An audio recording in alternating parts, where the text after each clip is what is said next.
Баршаңызға сәлем достар. Бүгін сіздерге үй жағдайындағы сосиска тесте пісіріп көрсетемін. Менімен бірге болыңыздар және де видеомды соңына дейін қараңыздар.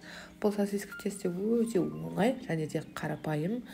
Сіздер де пісіріп көруге кеңес беремін.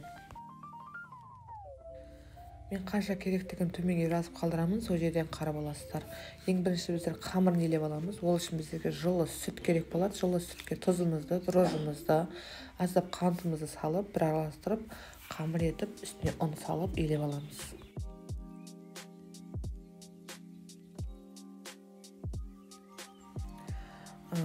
Қамыр болып жақындаған кезінде үстіне сұйық майымызды қосып, жақсылап қолымызбен илеп аламыз.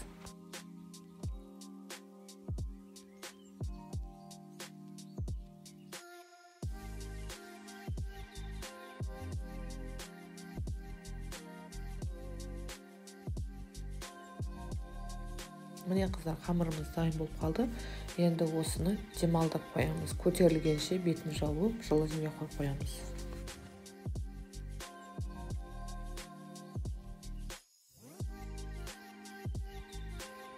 Міне қыздар, қамырымыз көтерілді, ашыды.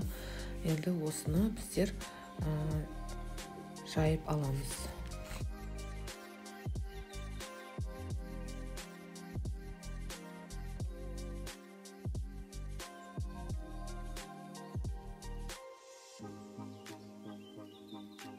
Біздердің сосиска тестемізге міндетті түрде сосискаларымыз керек болады.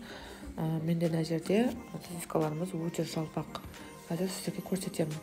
Енді мен қамыр жайып алдым. Қыздар, көріп тұрғандарыңыздай өте жұқа болмауы керек.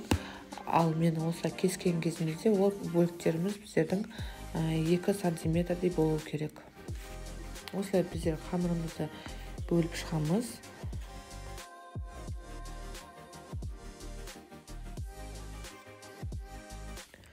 Үйдегі балаларыңызға, мектепке баратын балаларыңызға осылай пісіріп берсеңіздер өте жақсы.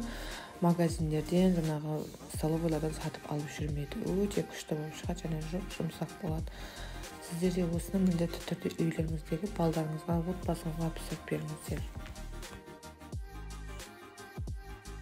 Және де менің каналыма тіркеліп үлгермеген жандар, каналыма міндетті түрде тіркеліңіздер. Алдағы уақытта сіздерге керемет рецепттермен бөлісетін боламын. Ал енді біздер сосискамызды мен ортасынан бір бөліп алдым. Осылай қатты тартпай қамырымызды, сосискамызды орап шығамыз. Өте жабыстырып жүрмеңіздер, сол кезде әдемі болып шығады. Мен қазір сіздерге көрсетемін, қалай орау керектігін. Міне осылай бір қамырымызды алып, сосискамыздың үстінен айналдырып отырып, орап шығасыздар.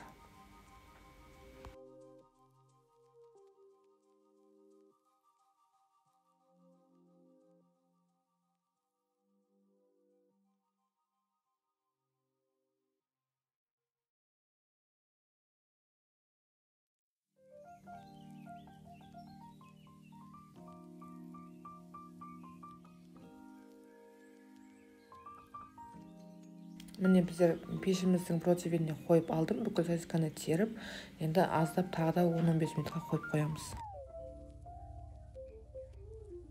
Міне біздердің дайын болды сосиска тестілеріміз.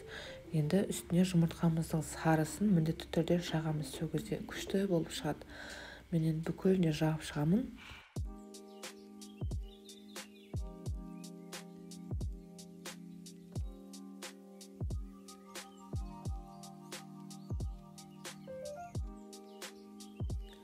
Пешімізді алдын ала қыздырып қоямыз. Енді сосиска тестелеріміздің үстіне күнжіт бар болса, сепкендеріңіз жақсы, сол кезде әдемі болып шығады. Енді қызып тұрған пешімізді 190-180 градуста қызарғанша пісіріп аламыз. Міне қыздар, сосиска тестеміз дайын болды. Өте әдемі болып шықты, қараңыздар. Бір жасағаннан әдемі болып шығатын сосиска тесте. Сіздер де міндетті түрде осыны пісіріп көріңіздер. Және де мені белгілеуді ұмытпаңыздар.